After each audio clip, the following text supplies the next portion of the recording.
What's up, everybody? This podcast is brought to you by Audible. You can get a free audiobook download and a 30-day free trial at audibletrial.com/Courtney Diamond. I'm currently listening to Braving the Wilderness by Brené Brown. I'm a huge fan of her books, and you should check out a few others of hers if you get the chance. She tends to talk a lot about vulnerability and shame and how we relate to those feelings in our lives. It sounds like a bummer, but it's actually incredibly interesting. But hey, if that's not your thing, go ahead and grab yourself any other audiobook for free and that 30-day free trial by going to audibletrial.com/Courtney Diamond. It's a wonderful way to support the podcast, so please use it and share it with someone that could use a new book in their life. Now, for this week's podcast, I talked to a guy who moved out here to San Diego from Illinois for a fresh start and managed to turn his personal training career into opening his own gym. We actually recorded this podcast in his gym and had a really great chat. So with that, I hope you enjoy this conversation I had with Keith Diedrich. So nice. When I walked in, I was like, this is a nice little space you created here. It's like a good size. Thank you. Yeah. And that's why I think I always invite people to come in and see the place because, I don't know, I think there's so much to be said for actually stepping into the space and getting a feel. You know, actually feeling what the energy's like in the place. You have to be comfortable in a gym. Yes. So I feel like a lot of people struggle with is like they're worried about people watching them or just the environment of it. Yeah. Too. I mean, I'm sure you've worked out in your fair share of gyms, right? I've worked out in a few. Okay. Yeah. Where are you working out now? I have a membership at 24 Hour, but I do most of my working out in my house right now. Uh-huh. Yeah. Yeah. Because my schedule's just super strange. Well, no, I remember you mentioned that a while back that you're big on the in-home workouts. So you're like a lot of people that donate to these corporate gyms, you know. We've got one of those memberships from 24 Hour that has been there so long that I think it's like a stupid amount, like $8. I've heard of those. You yeah, know what I mean? It's like it's stupid cheap. Yeah. And so where you just keep it because for that one time of the year that I get this wild hair to go over there. Yeah. Exactly. It seems to be when friends want to work out and that's what they have, and then I can join them. But that's pretty rare these days. I used to work at a 24 Hour Fitness, the one in Hillcrest. Oh, yes. Yeah. So that's pretty funny. I get a lot of people that are, coming over and checking my gym out that are either currently working out at 24 Hour Fitness over in Hillcrest, or they've been in there to check the place out, and they turn right around and it's just not a good fit for them. So, I mean, while we're on the subject of the whole corporate gym thing, 24 Hour Fitness, LA Fitness, the way that I describe Prime Fitness Training, my gym, is a complete 180 of an experience of what you would get at one of these big box corporate gyms. And so it's a gym that is very appealing to people who don't want to deal with the ancillary BS that you would get over at a real busy, crowded gym. People that don't want to get high pressure sold. People who, like a clean facility and are not all about people staring at themselves in the mirror and taking selfies. So in a nutshell, I guess it's a good gym for people that are kind of introverted, kind of appealing to all different fitness levels. But I think especially people that just don't like to have distractions. Yeah, that makes sense. That absolutely makes sense in a smaller space like this. I'm very introverted, so this would be the kind of thing that I would need. Yeah, I think I default to my house, Right. No, and by default, I think that's probably my personality type as well. I mean, I can turn on the the social aspect, be chameleon, if you will, in certain settings. But yeah, I think innately a bit more introverted, and so that's largely why the space is the way that it is, because I literally handpicked all of the equipment. And, I thought to myself as I was building this gym, okay, Keith, if you were going to work out here, what kind of setting would you want to have? What kind of equipment would you want to have in there? And then I also thought to myself, I do a lot of talking to myself, as you can see. So, as do I, so no worries there. We're all a victim of that, right? Yeah, of course. So I thought, what kind of a setting do I want to train clients in? Because my background is largely personal training. I've been personal training for 12 years now in some capacity. And I'm actually in the process of trying to pull myself away from personal training and not train as many clients simply so that I can focus on growing the business and other, what I like to call newfound creative outlets. Newfound creative outlets. That sounds mysterious. I think it's just an important aspect in any person's life. If you don't have newfound creativity, life it's kind of mundane in a lot of ways. And tends to get a little bit stagnant. Yeah, it can be boring. So I think it's important to try and keep yourself on your toes in some way, shape, or form. And for me, these days, kind of the way that I'm finding some newfound creativity is in the hunt for a second gym. I would like to open a second location sometime in the next 6 months or so. Oh, wow. Yeah. That's great. I'm looking into North Park, South Park. And with this first gym, it's been something that I've thought about doing for a long time, and I knew I was going to do it. I just didn't know where and when it was going to happen. But yeah, 10 years ago, I'm sure I was telling people I'm going to open a gym someday. And sure enough, here I am out in San Diego opening a gym, doing things on my terms and kind of living the life that I wanted to create for myself. And so with regards to the second gym, it'll happen. It's just a matter of where and when. But my prediction is in the next 6 months. So we'll see if I can live up to that. Yeah, that's great. How long has this one been open? Coming up on a year, and any day now, it's going to be a full year since I started conducting business. And I remember the day that I first viewed the space with a couple of friends. The place was barren. It was a wreck. The ceiling was falling down. The place was like a cavern. There weren't any lights in here. And my friends and I, we went and grabbed lunch over at Luna Grill down the street. And we're just sitting there chatting and trying to come up with the numbers, right? What kind of numbers am I going to need to make some money? Who wants to open a business and not make money? Right. So we did what I like to call the napkin math. So I said to my friends, I'm like, if I can get 40 or 50 members in here, that's going to pretty much cover my overhead. And everything that's generated from personal training, of course, will be profit. And I'd say within the first 4 or 5 months, I was able to hit that 40 to 50 member mark and put me in the black and started making money. And that's pretty quick for new businesses. Usually it takes a couple of years before you start turning a profit. Yeah. If you're lucky. And I'm currently at member 138, the gentleman that was here just before you arrived. Makes 138, and I anticipate being able to accommodate another 30 to 40 members or so before I have to actually put a cap on the membership base. Right, because you don't want it to get too... No, I don't want it to take away from the setting that I've tried to create, which is a place that you don't have to deal with overcrowding and knuckleheads. So yeah. That makes sense. That makes total sense. So you're not from here.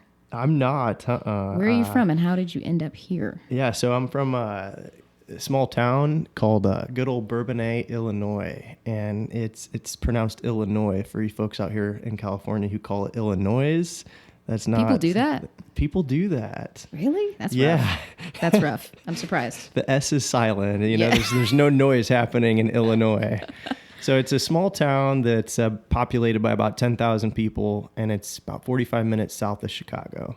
So, of course, growing up, I had a nice combination of the small town upbringing as well as a big city right in my backyard, so to speak. I like to think a great way to be raised. At this point in my life, I would not want to return. That's kind of a chapter that I've lived and closed. But certainly from an upbringing standpoint, really grateful to have been raised where I was. San Diego is just a perfect fit for me right now. So I think you live in San Diego and you become a bit of a travel snob. When you go to these other cities, you're able to pick them apart. Isn't that the weird thing? Because I'm from San Diego. Uh-huh. And so it's hard to move. It's hard to leave and go to other places because your city does have a lot of great things, so it gets a little bit tricky. Can you tell the difference between San Diegans and people that are from smaller towns? I can always tell people that are from California, more specifically Southern California, compared to other parts of the country, like the Midwest or the South or the East.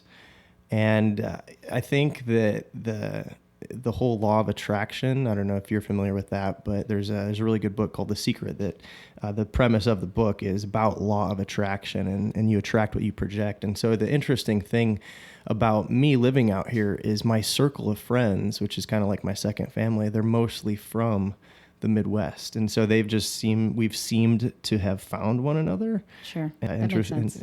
However that happens, it just does. And here we are, and I'm coming up on about 5 years that I've lived in San Diego. Best decision of my life, hands down. Moving out here, I've just grown in so many different ways. And as I mentioned, kind of living the dream, as cliche as that sounds, just doing something that I love every single day. And what I consider to be the best city and the best country in the world. High praise. Did you come out here with a job, or did you just do like the move? I came out here, no job, no place to stay. I knew one person, and that was more of an acquaintance. I was starting from scratch. Pretty much every major life category that you can think of in a person's life was a big question mark for me.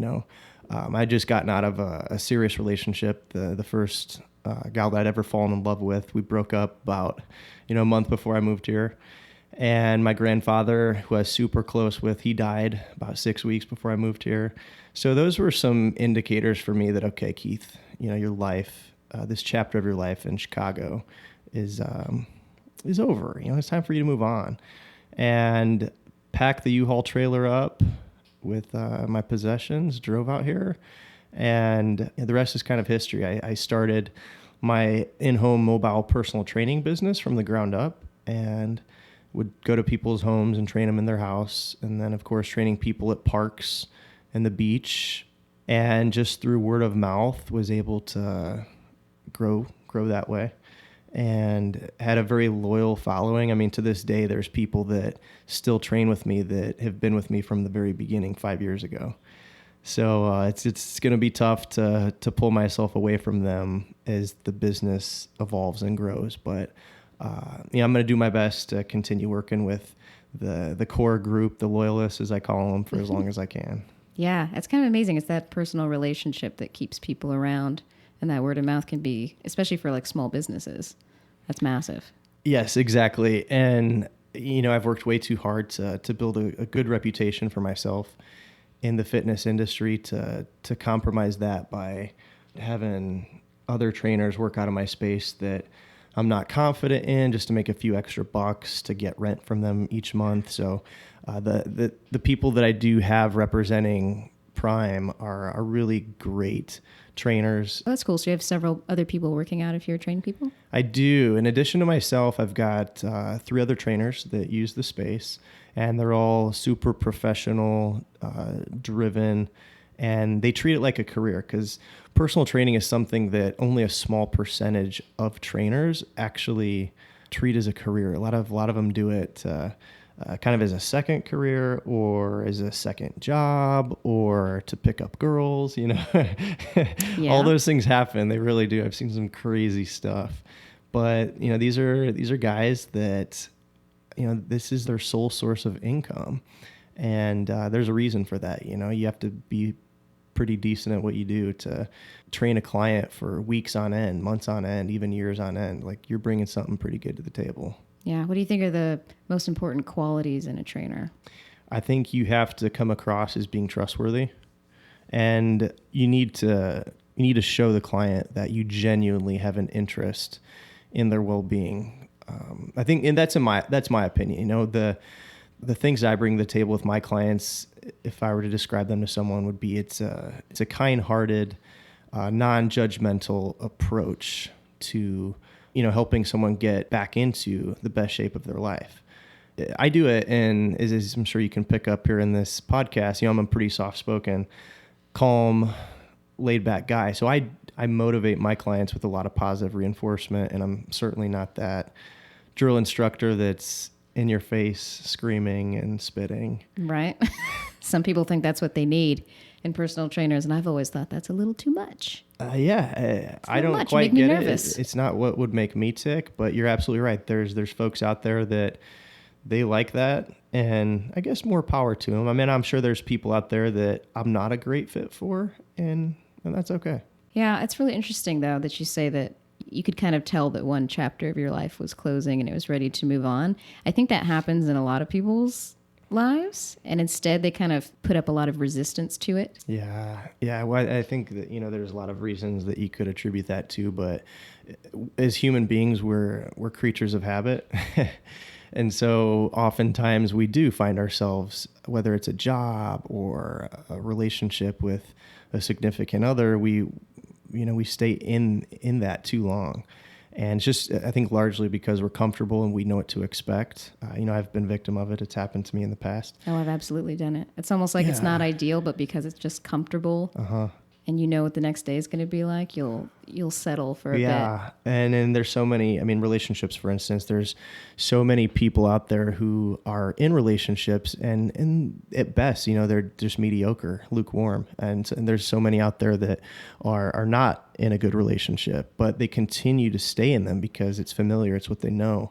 And they'd much rather stay in something that they know what to expect than roll the dice on something that they don't know what to expect. And in my eyes, that's so sad. It's so unfortunate because, I always view things as kind of a glass half full and always look at all of the positive things that could come from a bold decision as opposed to viewing, oh, what if this bad thing happens or what if that bad thing happens? It's like we think we can guess what's going to happen, and it's never what you assumed it was going to be. Golly, man, if things went according to plan, God, life would be a lot simpler, but it would also be, not as exciting. Mm-hmm. The fun in the journey, in my opinion, is it's just the process of getting to where you ultimately want to be. And it's not a clearly paved trail. There's obstacles along the way and turns and roadblocks and speed bumps that you have to get through. But the key is just to be resilient and do not quit. Again, that's kind of a cliche thing, never give up, but it's just so true. If you just adopt an internal culture within yourself that, you promise to yourself, like no matter how bad things get or how challenging things get, I'm just going to keep going. And if you have that frame of mind, I think you can accomplish anything. And I know that sounds kind of cheesy, but I'm here sitting in front of you as a guy that literally came out here with nothing, knowing no one. And, I think I'm on the verge of doing something possibly pretty big with this business model. So we'll see what happens. Yeah, it's great.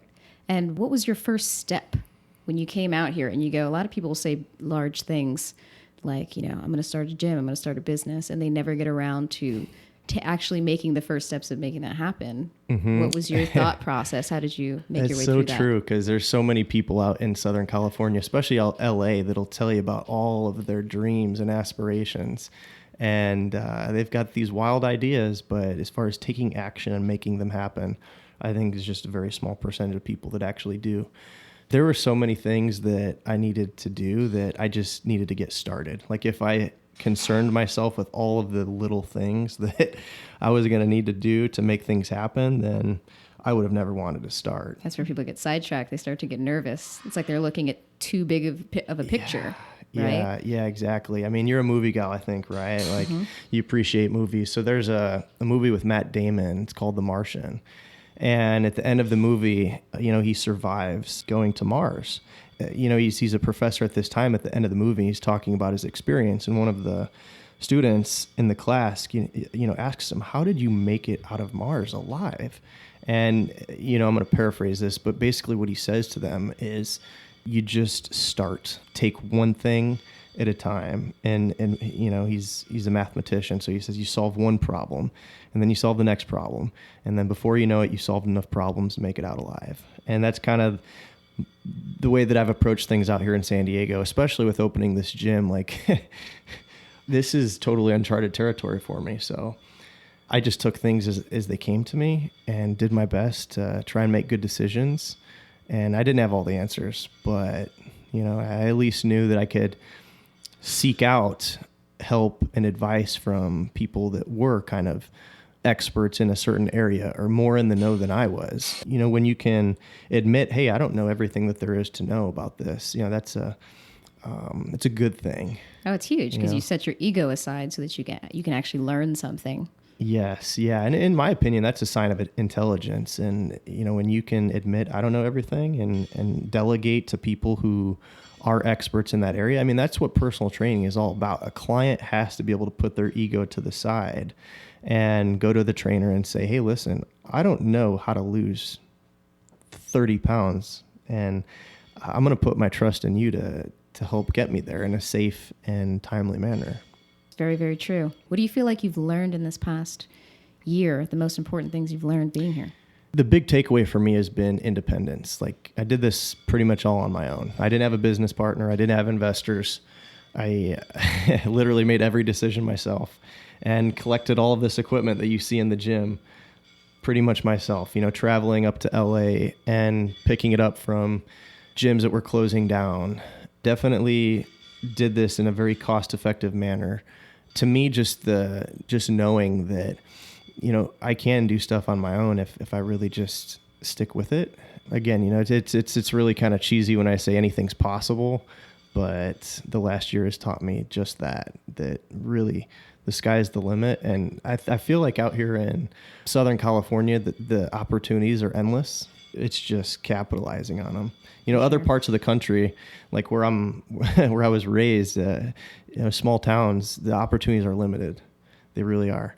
So if you have a big vision and you want to do really big things, it's going to be much more difficult. Not to say it can't happen in a small town, but you almost need to put yourself in a setting where you're surrounded by other people that are kind of like-minded and want to do big things. It's very important to keep you motivated. It can be. Yeah. I mean, for me, my motivation has never been about what everybody else is doing. It's just always been fulfilling my own potential. And I've known that I've had a lot of potential from a really young age, but until moving out here to San Diego, I had never really tapped into any of it because life was comfortable back in the Midwest. I had family, I had really good friends, and I had a lot of people that I could turn to help me do things.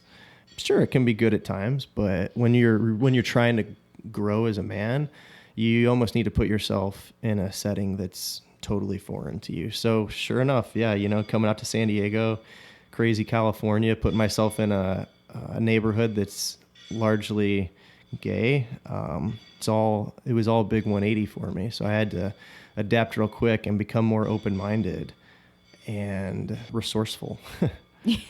Yeah, it's really interesting because obviously we want to be comfortable, but we get so settled into that it feels like a ton of people don't realize their potential, or at least it takes them a lot longer to get to those places, And then aside from that, being from San Diego myself, these big cities, we do feel like we have so many different options. I know a lot of people that feel like they have a lot of interests and I could do anything is kind of that mentality now. Mm-hmm. And so sometimes they don't know how to find their focus when there's so many things that they feel like they might want to do. Yeah, no, I'm very fortunate to have been able to found my passion, so to speak, at a really young age. Being 22 years old and having a gym owner come up to me and say, hey, have you ever thought about personal training?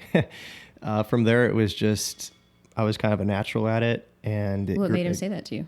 I think just because I was in pretty good shape back then. These days I'm not in quite as good of shape, but try and stay fit, try and stay athletic looking. Otherwise, who's going to go to a gym that's ran by an out of shape gym owner? Yeah. Who's going to train with a trainer that's out of shape? So yeah, try and stay in shape somewhat these days. But yeah, back then I was just in really, really good shape, and the gym owner I think saw that and thought that might be motivation for people. But again, I realize that it takes time for people to find their passion, and it may not happen until they're 50, 60 years old. But fortunately, I found mine at a really young age. And with the way that the business is evolving, it's just enabling me to impact more lives. That's really my goal, is just to help as many people in this world as possible through the medium of fitness. What about like a favorite client story? Do you have any of those? Yeah, there's a lot of great clients that have been loyalists of mine for, so long. But truthfully, the coolest story that I have to tell you about is, a guy that is one of my best friends. He's turned out to be, and probably the second client that I started working with. out here 5 years ago, the first year and a half of training this guy, it was a totally different experience than the last 3.5 years, because at about that 1.5 year point, he was diagnosed with cancer, and it's a really rare form of cancer. So he ended up going through, the removal of the cancer tumor and undergoing the chemotherapy and the radiation, and bounced back from that one. He came back and came back strong, like he always does. And we trained again for like another year until the cancer came back. And so this time it was in his lung.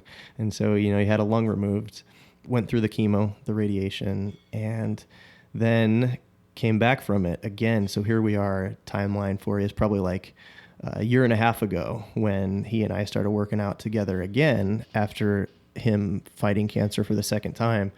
He's on a trial drug right now that's supposed to keep the cancer at bay. And with it being such a rare form of cancer, he's, they don't know what's going to happen just because there hasn't really been many people who have taken this medication, but he's outlived everyone who's ever taken it before. So, he's a member at the gym, and we still train together once a week. So undoubtedly, he's absolutely the coolest story that I could tell. And he gave me the honor of being the best man in his wedding a couple years ago. Oh, that's great. And yeah, talk about a good relationship. Yeah, I've checked a lot of things off the list. I mean, for instance, being the best man, I've never been a best man before. I've never attended a gay marriage, so check that off. And then he got married on the beach, so I was able to check that off. And so just such a cool experience. For me, he's been kind of a mentor as well, just because he's battled this with so much dignity. Just very inspiring, and someone that I look up to, and hope to someday just be half as good of a person as he is, and that'll be a huge win. Yeah, that's really cool. So I know that's a long response for you, but I feel like his story is worth telling. I'd love for him to tell it sometime. That might be a subject for another podcast. No, it's incredible. Everybody's got these crazy stories. If you sit down and talk to people for a certain amount of time, and they can tell you what they've been through. Mm-hmm. Well, and that's how great. You get to sit down with these people too, spend all this time with them, and I'm sure you learn a lot from them as well during these sessions where you spend totally quality time. Yeah, you're kind of like a therapist in some ways. You hear it all. Yeah. That's funny. I can imagine. So what advice would you have for anybody that's trying to start up a small business, or they're trying to get motivated to do something that they really want to do, since yours seems to come kind of innately to you? Sure. Well, I think that you kind of want to have some clarity with regards to what it is that you want to do. And it helps to have some type of a background of experience in the area that you're looking to do this in. So that's what I would say is first kind of look at what your strengths are. What am I good at? And be honest with yourself. And if you stick to your strengths, even if it's just some weird strength that you have, some strange talent, and you really enjoy it, I think there's a really high probability that in time, you're going to be able to turn that into something that's profitable. Because, with personal training, for instance, there's not a lot of personal trainers out there who have been doing it for 10 years that aren't halfway decent at it, making decent money. So put in the time, make sure it's something that you give a crap about. That's important, so that you actually want to go to work in the morning. Yeah, don't just do it because it's a quick fix to make a buck. That's the wrong reason. Yeah, it's going to be pretty short-lived, in my opinion, the success. So with so many things in life, I think that if you do things for the right reason, you're going to go pretty far. I think you're totally right. Well, where can people find you if they want to meet up with you, see the gym? Yeah. I think there's a lot of resources out there for Prime Fitness Training. We've got a website, primefitnesstraining.com, and then presence in the social media avenues like Instagram. There's a Facebook page. You can do a search through Yelp and find us. The best thing to do, in my opinion, would be to come to the location itself, which we're located at 126 Washington Street in Hillcrest, right across from Bronx Pizza. I use that as a landmark for people a lot because they've got pretty good pizza over there. And pizza and gyms. How dare you? I know it. It's so bad. But hey, life's about moderation, right? You can go to Bronx Pizza after you get in an intense leg workout. I totally agree. But yeah, so the cross streets are 3rd and Washington here in San Diego, Hillcrest. Just pop by sometime. You see the doors open, come right in. Awesome. Well, thank you, Keith. You're very welcome. Thanks for reaching out. That's it for this one, you guys. Make sure to follow me on the socials at Courtney Diamond for updates on new podcasts, and head over to CourtneyDiamond.com to check out the blog. Thanks for being here. And if you've enjoyed this time we've shared together, maybe leave a nice rating or comment if you have the chance. I would very much appreciate it. Hope you have an amazing day, and I'll talk to you guys soon.